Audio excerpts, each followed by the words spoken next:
گفته بو جهلی دوام نادر تو راست، گفته آره حق ازا قادر تو راست.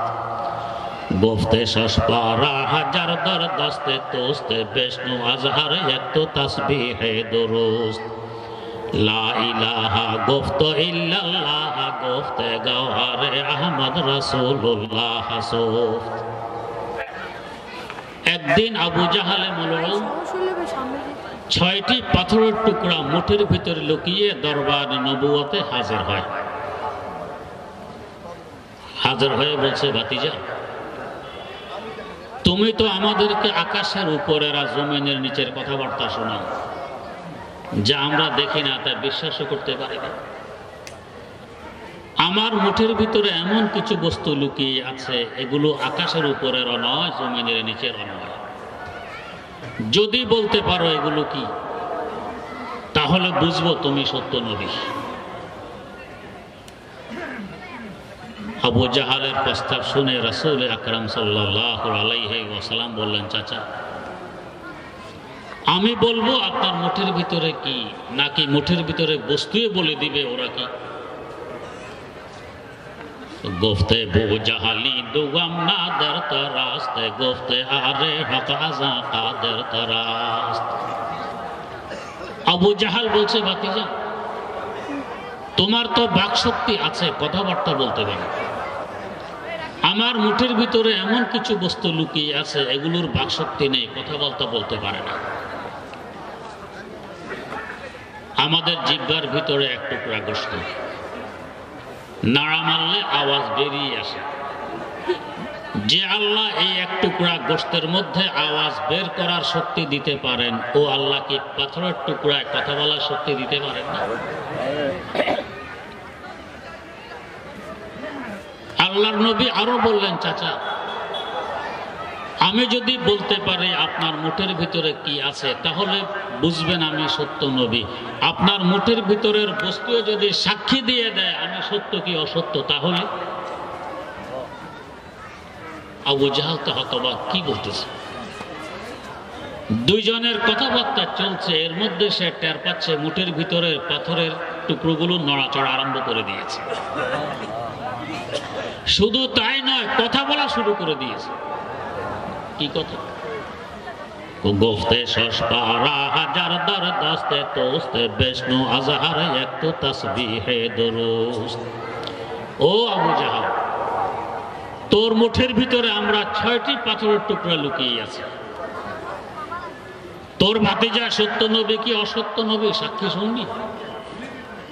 লা ইলাহা গুফত ইল্লাল্লাহ, গুফতে গওহারে আহমদ রাসূলুল্লাহ সুফত। সাক্ষী শুনে নে, ইবাদতের মালিক একমাত্র আল্লাহ রাব্বুল আলামিন, আর হযরত মুহাম্মদ মুস্তাফা সাল্লাল্লাহু আলাইহি ওয়াসাল্লাম আমার আল্লাহর পাঠানো সত্য পয়গম্বর। সাক্ষী দিয়ে দিন। আমরা তো দেখি পাথর নির্জীব, কথাবার্তা বলতে পারে না, বোঝে না শোনে। যদি তাই হতো, দুজনের কথোপকথন কিভাবে শুনলো, নিজে কিভাবে কথাবার্তা বলল? বোঝা গেছে এদেরও জীবন আছে, রূহ আছে। 4 নম্বর দৃষ্টান্ত দিলেন আল্লামা রুমি। আতিশে নমরুদ রাগার চশমা নিস্ত, বা খলিলুল্লাহ তারা ঠুমকর দনিস্ত, বা খলিলুল্লাহ তারা ঠুমকর দনিস্ত। আমরা দেখি আগুন নির্জীব, দেখে না, বোঝে না, শুনে না, যা পায় জ্বালিয়ে পুড়িয়ে বস্ত্র বানাইয়ে দেয়। যদি তাই হতো, আল্লাহর খলিল সাইয়্যিদনা হযরত ইব্রাহিম আলা নবিয়িনা ওয়া আলাইহিস সালাতু ওয়াস সালাম কমবখ্ত নমরুদের আগুনে দীর্ঘ 40 দিন কাটাইলেন। আগুন তার একটি পশম পর্যন্ত জ্বালাইল না।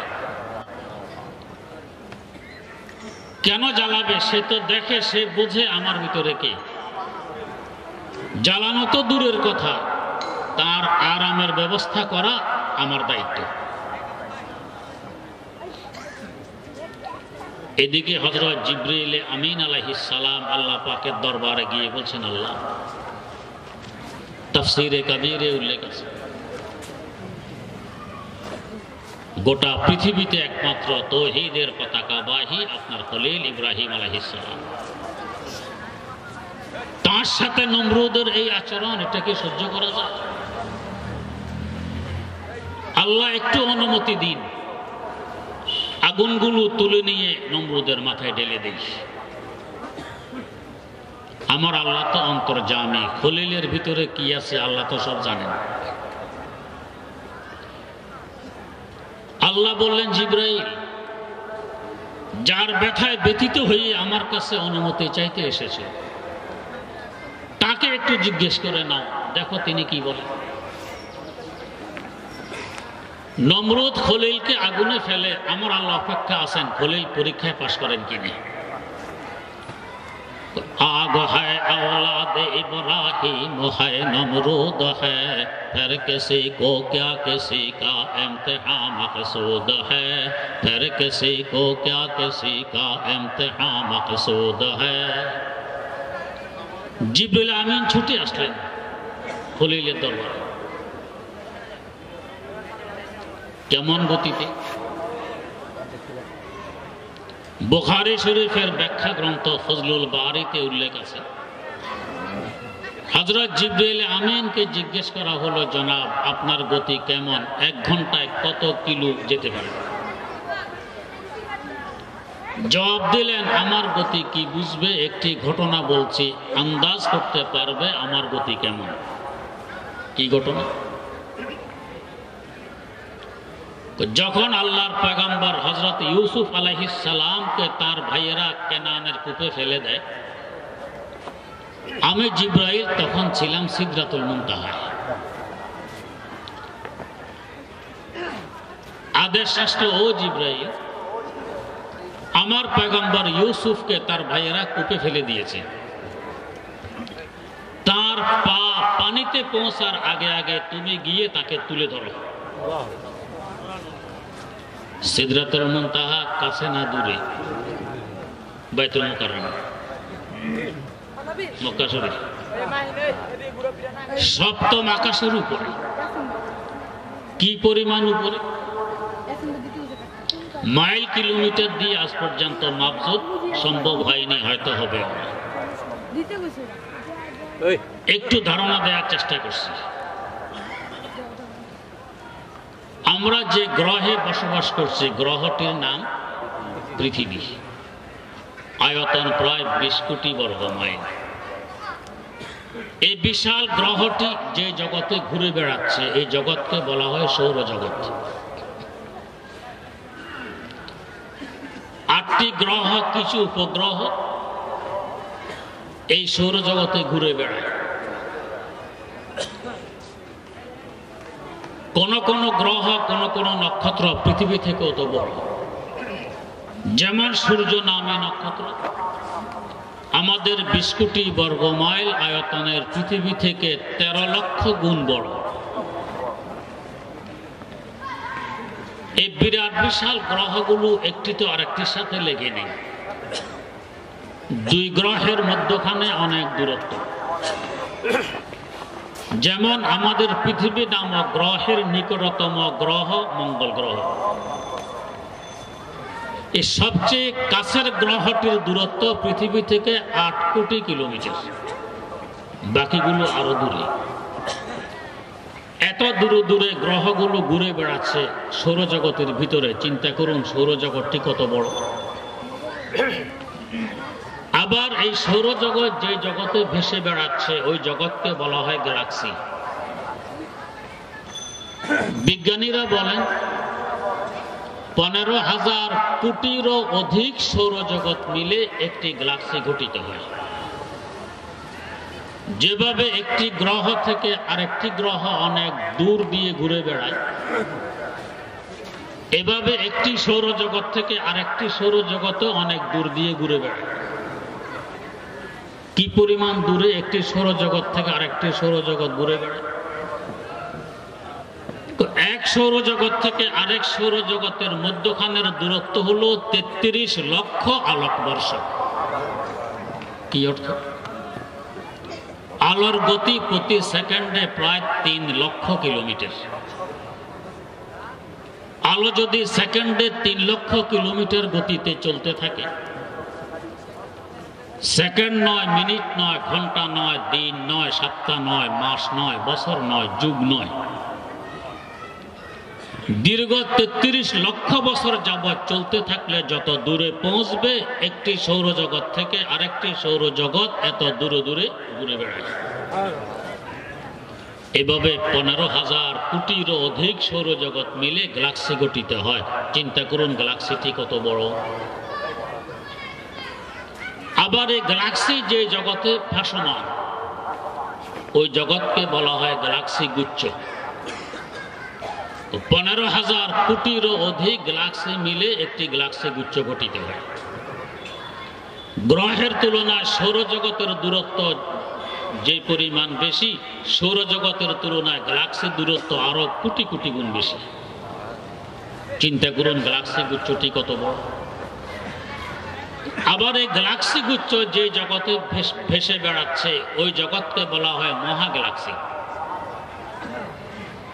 ১৫,০০০ কোটিরও অধিক গ্যালাক্সি গুচ্ছ মিলে একটি মহা গ্যালাক্সি গঠিত হয়।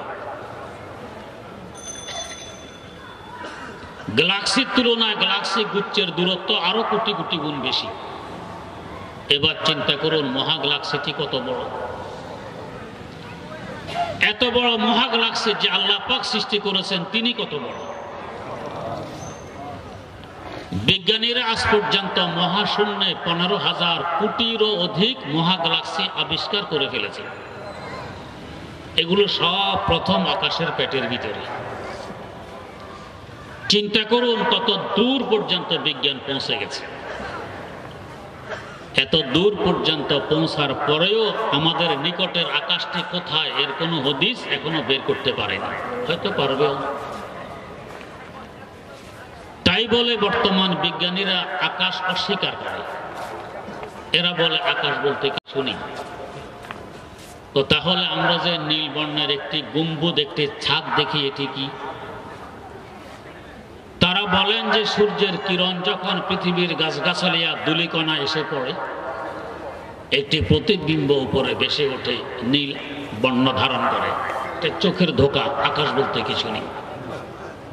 তো আমার আল্লাহ বলে আমি এক দুইটি নয় ৬০টি আকাশ সৃষ্টি করেছি। অতএব আকাশ অস্বীকার করলে ঈমান থাকবে না। তো তারা কেন অস্বীকার করে? ব্যাপারটি পরিষ্কারভাবে বোঝার লক্ষ্যে একটি ঘটনা বলছি। এক ব্যক্তি ছেলে বিয়ে করাইয়ে পুত্রবধূ বাড়ি নিয়ে এসেছে। পুত্রবধূ মাশাআল্লাহ এত লম্বা, মাপ দিলে হাত দাঁড়ে খায়। সকালে শাশুড়ি হাতে কলসি দিয়ে বলছে যাও ঘাটে পানি নিয়ে আসো। বউ কাজের কিনা পরীক্ষা করে বেচারি চেঁচামেচি করে কলসি নিয়ে ঘাটে পৌঁছে। চেঁচামেচির কারণ কলসির মুখ আর ওর মাথা তো এক লেগে গেছে। কলসি পানিতে ডুবিয়ে দেয় যাতে পানি কলসির ভিতরে ঢোকে। এর মধ্যে ঘটনাক্রমে গলার হার ছিঁড়ে কলসির ভিতরে পড়ে যায়। বেচারি কলসির মুখ দিয়ে হাত ঢুকিয়ে হার খুঁজতেছে, কিন্তু হার পাচ্ছিল না। বিলম্ব দেখে শাশুড়ি ঘর থেকে হাঁক মারলেন, বৌমা এতক্ষণ ঘাটে কি করো? বউ জবাব দেয়, মা হার হারিয়ে ফেলেছি, হার খোঁজ করি। কালকে দিলাম এত মূল্যবান হার, আজকে হারিয়ে ফেলেছ, কোথায় হারিয়েছ? মা অন্য কোথাও হারাইনি, হারিয়েছি আপনাদের কলসির ভিতরে। তো কলসির ভিতরে হারাইলে মুখ দিয়ে হাত দিলেই তো হার পাওয়া যাওয়ার কথা, দেরিতে হওয়ার কথা নয়। বউ জবাব দে, মা কি করে হাত দিলে হার পাওয়া যাবে, আপনাদের কলসির তো তলা নেই। শাশুড়ি বুঝেছে বউয়ের বুঝবুদ্ধি ঠিকানা। বৌমা কলসির তলা আছে, তোর হাত খাটো লাগতাস না। কিন্তু হাত যে খাটো এটা বুঝে আসে না, উল্টা বলে কলসির তলা নেই। আমাদের বিজ্ঞানীরাও বিজ্ঞানের হাত উপরের দিকে লম্বা করে দেখে, আকাশ লাভ পায় না। যদি বলতো আমাদের বিজ্ঞানের হাত খাটো, আকাশ আরো উপরে, বুদ্ধির পরিচয় হইত। তা না বলে উল্টা বলছে দুনিয়ার কোনো চাঁদ নেই, বুদ্ধির পরিচয় দিয়ে। তাই ডক্টর ইকবাল মরহুম বলেছিলেন, হায় হাকিকত ইয়া মেরে চশমে গলত বিকা ফাসাদ, হায় হাকিকত ইয়া মেরি চশমে গলত বিকা ফাসাদ, ये ज़मीं ये दश्त ये कोहसार ये चरखे कबूत, कोई कहता है नहीं है कोई कहता है कि है, क्या खबर है या नहीं है तेरी दुनिया का वजूद। ও আল্লাহ, আগের যুগের বিজ্ঞান দিয়ে তোমার সৃষ্টি জগৎ বুঝতে চাইলে একরকম বুঝে আসে, আধুনিক যুগের বিজ্ঞান দিয়ে বুঝতে চাইলে আরেক রকম বুঝে আসে। কোনটি সত্য কোনটি মিথ্যা সিদ্ধান্তে পৌঁছতে পারতেছি না। আসলে ব্যাপার হলো, আপনি যদি লাল রঙের চশমা দিয়ে আকাশের দিকে তাকান কি দেখা যাবে? আগুন, আকাশে। কালো রঙের চশমা দিয়ে তাকাইলে দেখবেন মেঘ। সবুজ রঙের চশমা দিয়ে মরুভূমির দিকে তাকাইলে দেখবেন ঘাস। সাদা রঙের চশমা দিয়ে তাকাইলে এখন দেখবেন না আকাশে আগুন, না মেঘ, না মরুভূমিতে ঘাস। তো এতক্ষণ যে দেখলাম তো সব ছিল চশমার গোলমাল। সৃষ্টি আপন জায়গায় আছে, চশমার গোলমালে এক একবার এক এক রকম দেখা যায়। তো আমার আল্লাহ সৃষ্টি আপন অবস্থায় আছে, বিজ্ঞানের গোলমালে এক একবার এক এক রকম দেখা যায়, এক এক রকম বোঝা যায়। যেমন আফলাতুনের জমানা, হযরত মূসা আলাইহিস সালামের সাথে তার সাক্ষাৎ হয়েছিল। বিজ্ঞানীদের ধারণা ছিল সূর্য আপন জায়গায় স্থির থাকে, পৃথিবী সূর্যকে কেন্দ্র করে তার চতুর্দিক দিয়ে ঘুরে বেড়ায়। এর বহুকাল পর বিজ্ঞানের থিওরির পরিবর্তন ঘটলো। তারা বলল যে না, পৃথিবী এক জায়গায় স্থির, সূর্য তার চতুর্দিক দিয়ে ঘুরে বেড়ায়। এর কিছুদিন পর আবার থিওরি আসলো যে না, সূর্যকে কেন্দ্র করে বাকি গ্রহগুলো ঘুরে বেড়ায়। আর এখন কি বলে? এখন বলে যে না, স্থির কোনোটা নেই। সূর্য ঘোরে, পৃথিবী ঘোরে, শনি ঘোরে, মঙ্গল ঘোরে, বুধ ঘোরে, বৃহস্পতি ঘোরে, শুক্র ঘোরে, নেপচুন ঘোরে, প্লুটো ঘোরে, সব ঘোরে। আমরা এর সাথে আরেকটু যোগ দেই যে বিজ্ঞানও ঘোরে। এটাও এক অবস্থায় ঠিক থাকে না। এই যে চার প্রকার থিওরি সামনে আসলো, চারটাকে সঠিক হওয়া আদৌ সম্ভব? যে কোনো তিনটি তো নিঃসন্দেহে ভুল। আরেকটি সত্য হতে পারে, অসত্য হতে পারে। হতে পারে এমন কোন থিওরি সামনে আসতেছে এই চার থিওরিকে মিথ্যা প্রমাণ করে দিবে। তাই ইকবাল মরহুম হাতিয়ার ঢেলে দিয়ে আত্মসমর্পণ করলেন এই কথা বলে যে আব জনো সে কাম লুঙ্গা মাই রাহে তাহকিক মে, আব জনো সে কাম লুঙ্গা মাই রাহে তাহকিক মে, अक्ल के पीछे बहुत ही वक्त ज़ाहिर हो चुका। ও আল্লাহ, বিজ্ঞানের পিছনে দৌড়ে বহু সময় বিনষ্ট করে দিয়েছে। তোমাকে বুঝতে হলে, তোমার সৃষ্টি বুঝতে হলে এখন জুনুন তথা ওহীর মাধ্যমে বোঝার চেষ্টা করুন। বিজ্ঞান দিয়ে তোমাকে বোঝা যাবে না। তাই আল্লাহর কাছে দোয়া করতেন, আতা আসলাফে কা জজবে দারু কর, शरीके जुमराए ला यहज़नो कर, खैरात की गोथियां सुलझा चुका माई, मेरे मौला मुझे साहिब जुनो कर, मेरे मौला मुझे साहिब जुनो कर। ও আল্লাহ, বিজ্ঞানের রুকুন বেছে নিয়েছে ইকবাল, কোনো সিদ্ধান্তে পৌঁছতে পারেনি।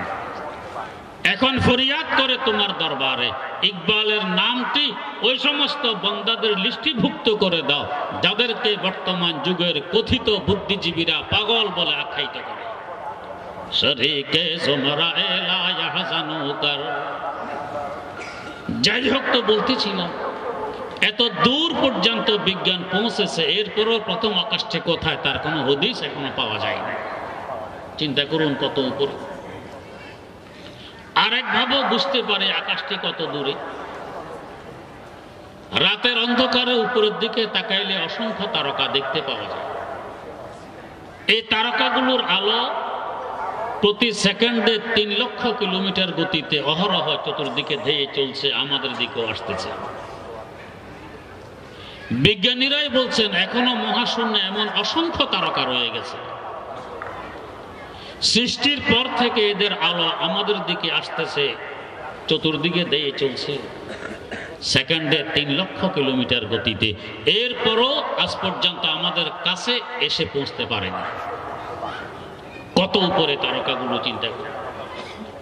এর অসংখ্য গণিত লক্ষ কোটি কিলোমিটার উপরে সিদরাতুল মুনতাহা, প্রথম আকাশ।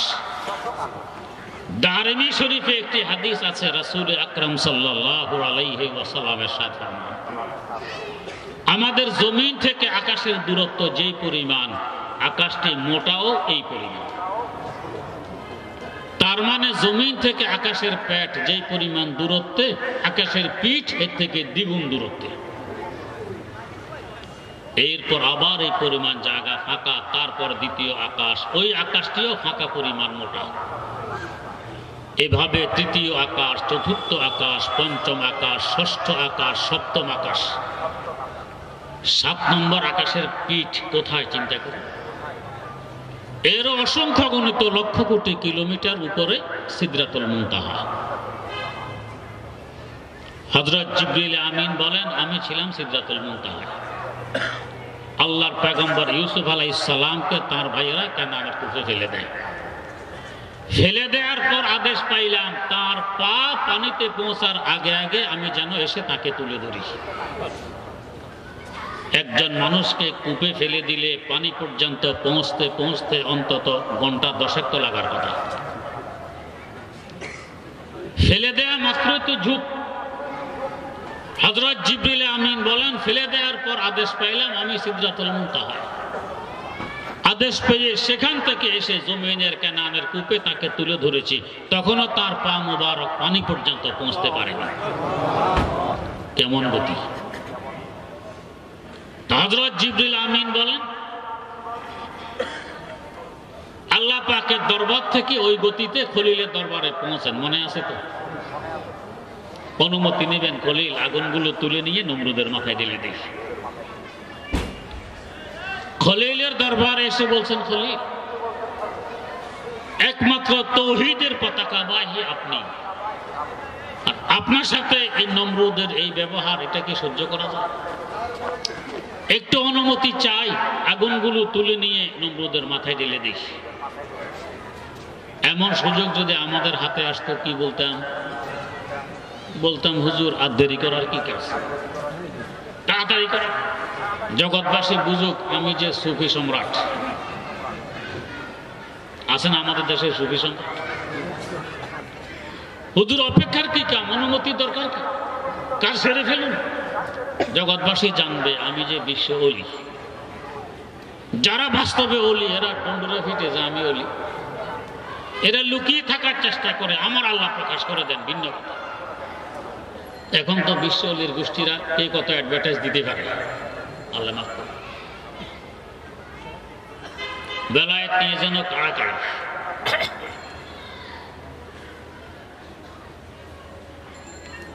খলিলের কাছে অনুমতি চাইলেন। খলিল কি জবাব দিলেন?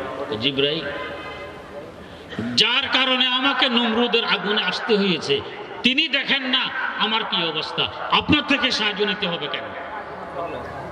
तौहीद करना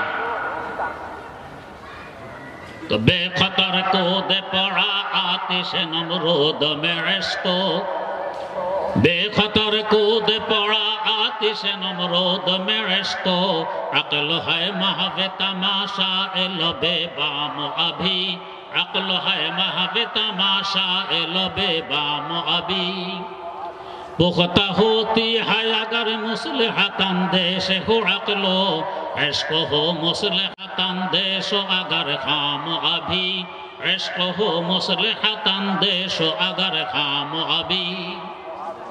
কেন খলিলের এই জয়?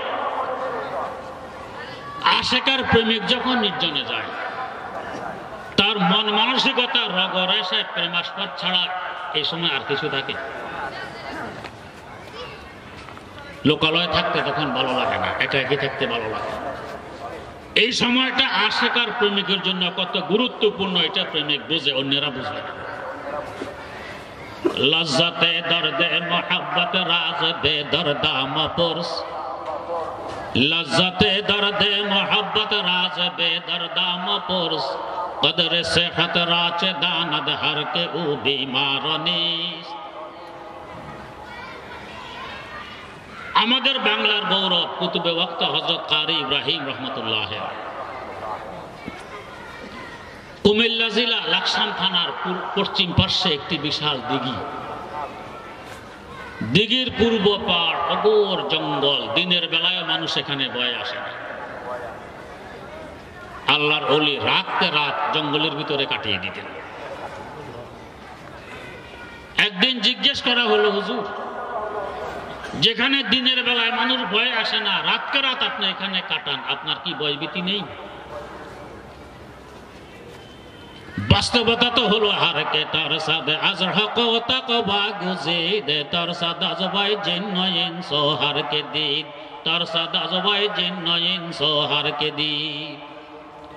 যার অন্তরে আমার আল্লাহর ভয় আছে, সমস্ত মাখলুক তাকে ভয় পায়, সে একমাত্র আল্লাহকে ভয় পায়। যার অন্তরে আমার আল্লাহর মহব্বত আর ভালোবাসা আছে, সমস্ত মাখলুক তাকে ভালোবাসে। তো কুতুবে ওয়াক্ত কারি ইব্রাহিম রহমতুল্লাহ আলাইহি বাস্তবে আমার আল্লাহর আশিকার প্রেমিক ছিলেন। তো বাংলা আর ফার্সিকে সংমিশ্রণ করে প্রেম মার্কা জবাব দিলেন একে সবে মানে রফতা বুদাম তাল দিঘি রই ঘাটে রে, একে সবে মান রফতা বুদাম তাল দিঘি রই ঘাটে রে, সৌরতে দিদাম মস্ত গাছতাম বললে পরাণ ফাটে রে, সৌরতে দিদাম মস্ত গাছতাম বললে পরাণ ফাটে রে। ও প্রশ্নকারী, গভীর রাত আমি যখন ওই জঙ্গলায় ঢুকি, দুনিয়া থেকে পৃথক আর আলোক থলক, দুনিয়া থাকে ঘুমে বিভোর, আমি ইব্রাহিম থাকি সজাগ আর আমার আল্লাহ থাকেন সজাগ। দুই সজাগে মিলে যখন কথাবার্তা শুরু হয়, আল্লাহ আল্লাহ আল্লাহ আল্লাহ আল্লাহ আল্লাহ আল্লাহ আল্লাহ আল্লাহ আল্লাহ, তখন এমন একটি সুরত আর আকৃতি আমার সামনে ভেসে ওঠে, ব্যাখ্যা দিতে গেলে ইব্রাহিম প্রাণ ফেটে মারা যাবে। সৌরতে দিদাম মস্ত গাছতাম বললে পরাণ ফাটে রে। যে জঙ্গলায় আমি ইব্রাহিম আছি আর আমার খোদা আছে, সেখানে কিসের ভয়, কিসের ভীতি? নির্জন। এখন মাসুক আর প্রেমাস্পদ ছাড়া মন মানসিকতা আর কিছু থাকে না। আল্লাহর খলিল নমরুদের আগুনে, আগুনের ভিতর থেকে নির্জনতা আর কোথাও হতে পারে না। অন্ধকার থেকে অন্ধকার কুঠুরিত যদি ঢুকেন, মশামাছি হইলেও আছে, একেবারে নির্জন শেখানো হয় না। আগুনের ভিতরে মশামাছিও নেই।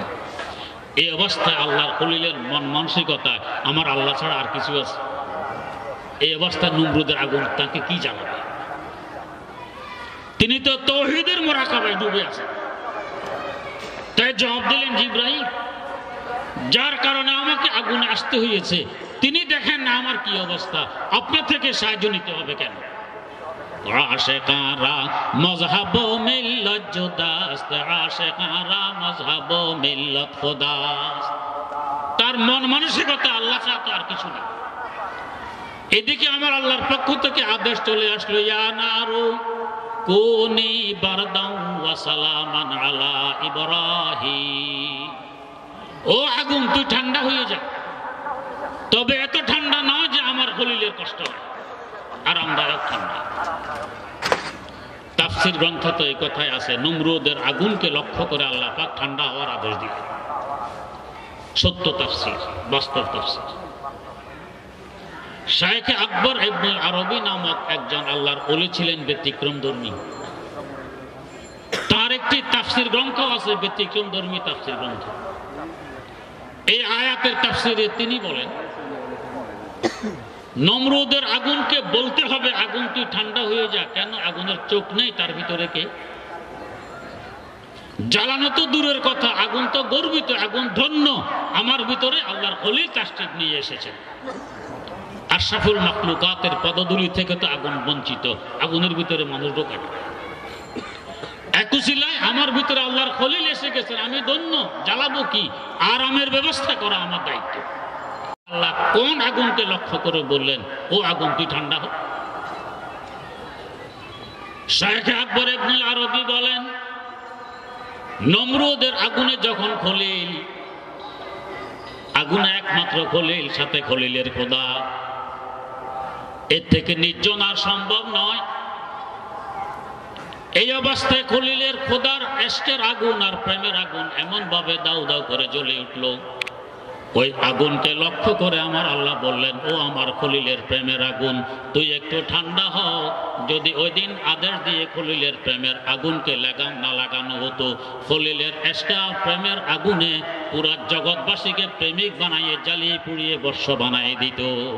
বেখতার কোদ পড়া আতিশে নমরুদ মেশকো, বেখতার কোদ পড়া আতিশে নমরুদ মেশকো, আকল হয় মাহবে তামাশা এলো বেবাম আবি। এখানে সকল যুক্তি অচল। বোঝা গেল আগুনেরও জীবন আছে, রূপ আছে, সে দেখে আমার ভিতরে কি। যদি তার জীবন না থাকতো, রু না থাকতো, কি করে বুঝলে আল্লাহর খলিল জ্বালানো যাবে? যেমনি ভাবে প্রত্যেকটি মাখলুকের রু আছে, তেমনি ভাবে গোটা কায়নাত আর সৃষ্টি জগতেরও একটি রু আছে। বুঝার বিষয় সৃষ্টি জগতের রু কি? আমার আল্লাহ বলেন, ওয়া কাযালিকা আওহাইনা ইলাইকা রূহাম মিন আমরিনা। ও নবী, ওহীর মাধ্যমে আমি আপনার কাছে জগতের রূপ পাঠিয়ে দিয়েছি। প্রত্যেক নবীর কাছে আল্লাহ পাক ওহীর মাধ্যমে রূপ পাঠিয়ে দিয়েছেন। আমরা দেখি ওহীর মাধ্যমে নবীর কাছে পাঠাইলেন কোরআন, যাকে বলা হয় ওহী মাতলু, নামাজে তেলাওয়াত হয়।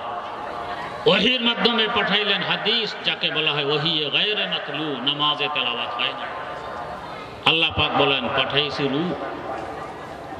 দারুল উলুম দেওবন্দের অর্ধ শতাব্দীরও বেশি সময়ের মহাপরিচালক হাকিমুল ইসলাম আল্লামা কারি তৈয়ব সাহাব রহমতুল্লাহ আলাইহি বলেন, এখানে রু মানে কোরআনে কারীম এবং কোরআনের বিদ্যা। তার মানে গোটা কায়নাত সৃষ্টি জগতের রু কোরআনে কারীম এবং কোরআনের বিদ্যা। রু যতক্ষণ দেহে আছে, দেহ ততক্ষণ সতেজ আছে। রু দেহ ত্যাগ করলে পছন্দ ধরে, এ দেহ আর টিকে থাকতে পারে না, আস্তে আস্তে ফলে ফাটে পচে একসময় তার অস্তিত্ব হারিয়ে ফেলে। অস্তিত্ব হারানোর পূর্বে আবহাওয়া দূষিত করে যায়, পরিবেশ নষ্ট করে যায়, দুর্গন্ধ ছড়িয়ে পড়ে দেহ থেকে। যতদিন এই জগতে আল্লাহর কোরআন আছে, কোরআনের শিক্ষা আছে, ততদিন জগৎ আছে। কোরআন নেই, কোরআনের শিক্ষা নেই, বিদায় নিবে। কিছুদিন জগৎ থাকবে, তবে পছন্দর অবস্থায় চতুর্দিকে অশান্তির আগুন দাউ দাউ করে জ্বলবে। হিংসা, বিদ্রোহ, মারামারি, হানাহানি, কাটাকাটি চলতে থাকবে। শান্তির বাতাস কোথাও পাওয়া যাবে না। এরপর কিয়ামত কায়েম হবে, জগৎ ধ্বংস হয়ে যাবে, অস্তিত্ব টিকে থাকবে না। কেন? রু নেই। এখান থেকে বুঝতে পারে কোরআনের গুরুত্ব, কোরআনের শিক্ষার গুরুত্ব কত বেশি। এটা রু। দেহ এবং রুকে তুলনা করলে মূল্য বেশি কার? রুহে। কেউ যদি আপনার সিনায় পিস্তল ঠেকায় আর বলে, হয়তো তোমার একটি হাত কেটে নেব, না হয় গুলি করে রু কেড়ে নেব, কি বলবেন? ভাই, যদি প্রয়োজন হয় 2 হাত কেটে নাও, আল্লাহর হস্তে ক্ষমা চাই, গুলি করবে না, রু কেড়ে নেবে। রুহের মূল্য গোটা দেহ থেকে কোটি কোটি গুণ বেশি। তেমনি ভাবে কোরআনের মূল্য পুরা সৃষ্টি জগৎ থেকে কোটি কোটি গুণ বেশি।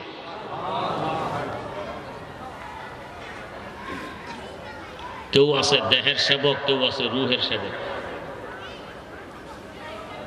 কৃষক চাষাবাদ করে দেহের খোরাক যোগায়, দেহের সেবক। ইঞ্জিনিয়ার ঘরবাড়ি নির্মাণ করে দেহের আরামের ব্যবস্থা করে, দেহের সেবক। ডাক্তার চিকিৎসা করে দেহকে সুস্থ রাখে, দেহের সেবক। যদি এদের নিয়ত ভালো থাকে অনেক সওয়াব পায়। আর আলেম সমাজ কোরআন শিখাই এরা রুহের সেবা করে, এরা রুহের সেবক। দেহের তুলনা রুহের মূল্য যে পরিমাণ বেশি, দেহের সেবকের তুলনা রুহের সেবকের মূল্য ওই পরিমাণ বেশি। কেউ যদি বলে রুহের প্রয়োজন নেই, রুহের সেবকের দরকার নেই, আলেম সমাজের দরকার নেই, আমরাই নবীওয়ালা কাজের জন্য যথেষ্ট। দেহ থেকে যদি কোনো অঙ্গকে বিচ্ছিন্ন করে ফেলা হয়, আপনার হাত রুহের সাথে সম্পৃক্ত, হাত কেটে পৃথক করে ফেলেছেন, এই হাত দ্বারা কাজ নেওয়া সম্ভব হবে? পছন্দ ধরবে, পরিবেশ নষ্ট করবে, আবহাওয়া দূষিত করবে। তাই কেউ যদি বলে কোরআন লাগবে না, মাদ্রাসা লাগবে না, আলেম সমাজ লাগবে না, আমরাই যথেষ্ট, বুঝতে হবে রুহ থেকে বিচ্ছিন্ন হয়ে গেছে। এদের পছন্দ ধরেছে, এদের দ্বারা সমাজে শান্তি প্রতিষ্ঠা লাভ করতে পারে না, অশান্তি ছড়িয়ে পড়বে, দুর্গন্ধ ছড়িয়ে পড়বে, অশান্তির আগুন দাউ দাউ করে জ্বলবে। আশা করি বুঝতে সমস্যা হয়নি। কোরআনের সাথে, কোরআনের ধারক বাহক আলেম সমাজের সাথে সম্পর্ক গড়ে তুললে রুহের সাথে আমার সম্পর্ক গড়ে উঠবে, আমার দাম বাড়বে। আর যদি বিচ্ছিন্ন হয়ে যায়, আমার দাম কমতে থাকবে, যতই চেষ্টা করি দাম বাড়ানো যাবে না। এই মাহফিলগুলো বা এই মসজিদ ও তাফসির মাহফিল হয় প্রতি শুক্রবার বা দেশা। কেন? কোরআন, কোরআন হলো সৃষ্টি জগতের রূপ, কোরআনের শিক্ষা, কোরআনের এলেম, কোরআনের বিদ্যা সৃষ্টি জগতের রূপ যাতে সতেজ থাকে। আমরা চেষ্টা করব এই মাহফিলগুলোর সাথে, এই তাফসির মাহফিলের সাথে আমাদেরকে সম্পৃক্ত রাখবো, ইনশাআল্লাহ দাম বাড়বে। মাশাআল্লাহ, বিসিএসি কলোনির হাউজিং কমপ্লেক্স জামে মসজিদ পরিচালনা কমিটির উদ্যোগে সাথে যুবক ভাইদের পরিশ্রম এই মাহফিল অনুষ্ঠিত হয়েছে। অন্তর থেকে দোয়া করি আল্লাহ পাক এদেরকে সিলসিলা ধরে রাখার, এই ধারা অব্যাহত রাখার তৌফিক দান করুন। এই উসিলায় পুরা এলাকাকে যাতে রহমতের এলাকা বানায়, পুরা এলাকাবাসীকে যাতে আল্লাহ পাক জান্নাতুল ফেরদাউস নসিব করে। সুবহানাল্লাহি ওয়া বিহামদিহি, সুবহানাকাল্লাহুম্মা ওয়া বিহামদিক, আশহাদু আল্লা ইলাহা ইল্লা আনতা আস্তাগফিরুকা ওয়া আতুবু ইলাইক। আরো বড় বড় আলেম